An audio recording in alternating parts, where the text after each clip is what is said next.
तो क्या हाल है मेरे भाई। उम्मीद करता हूँ आप सभी बेहतर होंगे। मार्केट लॉर्ड मिस्ट्री चैनल में आप सभी का स्वागत है। मेरा मकसद सिर्फ एक है, आपको एक इस फील्ड में एक ट्रेडर बनाना। प्रॉफिट बनाओ निकलो, प्रॉफिट बनाओ निकलो। अगर आप इस फील्ड में कमाना चाहते हैं तो आपको एक ट्रेडर की तरह सोचना होगा। आपका माइंडसेट एक ट्रेडर की तरह काम करना चाहिए। आज बात कर लेते हैं गल्फ जैंट वर्सेस शारजाह वाले इस मैच के एनालिसिस के बारे में। आखिर हमने गल्फ जैंट के साथ ही क्यों गए।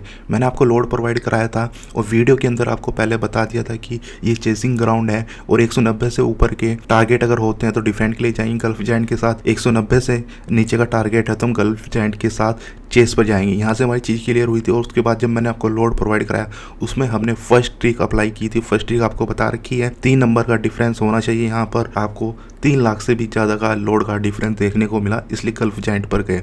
गल्फ जैंट ने आपको 3 एंट्री पर प्रॉफिट दिया, बोथ के भाव पर 65 पैसे पर, और इसके बाद 27 पैसे का जैकपॉट दिया। 27 पैसे से 36 पैसे टीम फेवरेट लगी। एक बहुत बड़ी बात होती है 27 पैसे से उड़कर मैच 36 पैसे तक आना। टीम जीती नहीं लेकिन आपको प्रॉफिट दे के गई। आपका माइंडसेट एक ट्रेडर की तरह, आपको प्रॉफिट कमाना है और मैच से निकलना है। अगर आप टीम में ये सोच के बैठो कि मेरी टीम जीत रही है क्यों नहीं है, तो आप हमेशा इस फील्ड में लॉस ही खाओगे।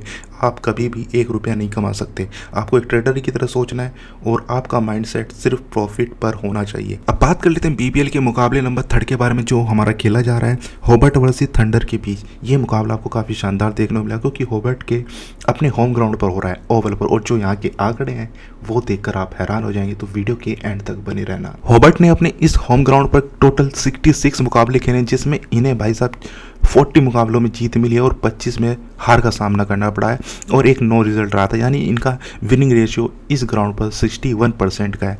और इनकी रिसेंट फॉर्म को मैं बारे में आपको बता दूं, लास्ट सीजन की एक भी मैच इस ग्राउंड पर भाई साहब ये हारे नहीं थे इस ग्राउंड पर, बल्कि फाइनल भी इसी ग्राउंड पर खेला गया था।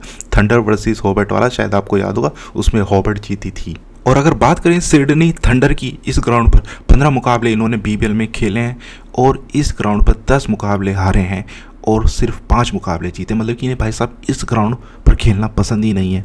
अगर हेड टू हेड मुकाबलों की बात करें हॉबर्ट वर्सेस थंडर की, तो देखो टोटल 11 मुकाबले खेले हैं जिसमें से एक तरफा 9 मुकाबले जीते हैं। सिर्फ थंडर ने 2 मुकाबले जीते हैं।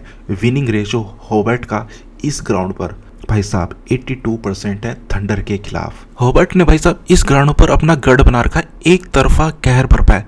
जब जब चेस पे उतरे हैं ना भाई साहब, एक तरफा जीते हैं इन्होंने। भाई साहब ये कभी हारे ही नहीं है चेसिंग करते हुए इस ग्राउंड पर, ये इनकी खास बात है।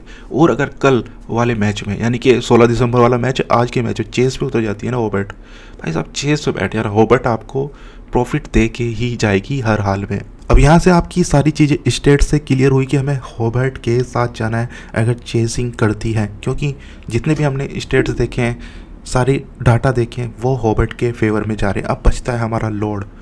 अगर हमारा स्टेट प्लस लोड दोनों चीज़ें फेवर में जाती हैं हॉबर्ट के, तो हम बिल्कुल हॉबर्ट के साथ जाएंगे। बाकी लोड को देखने के लिए आपको वेट करना पड़ेगा सेकंड इनिंग का, वो आपको टेलीग्राम पे मिल जाता है।